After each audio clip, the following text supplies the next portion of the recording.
It's great to be here today. As Bea mentioned, I serve as the Bishop of the Southwestern Texas Synod, which is one of 3 Lutheran synods in the state with about 85,000 baptized members.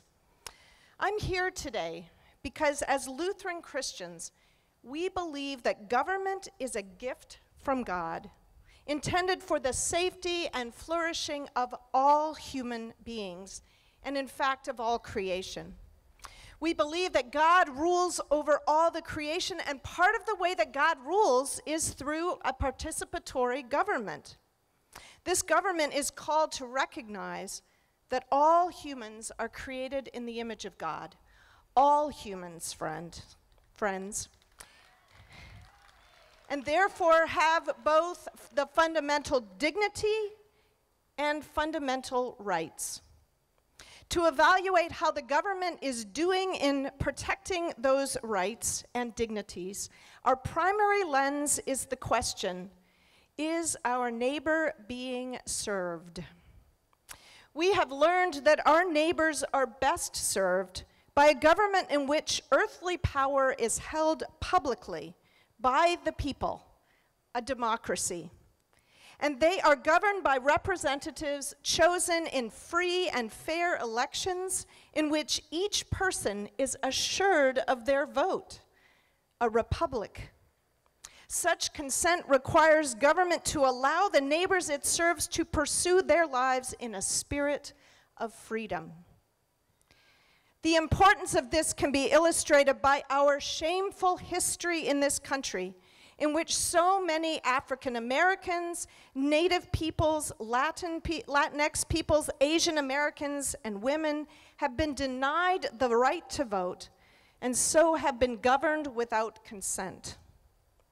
In 2013, our ELCA Churchwide Assembly passed a resolution calling on local, state, and federal governments to guarantee the right to vote to all citizens, and to discourage or eliminate laws, ordinances, or regulations that would have the effect of racial and ethnic discrimination in the exercise of that right.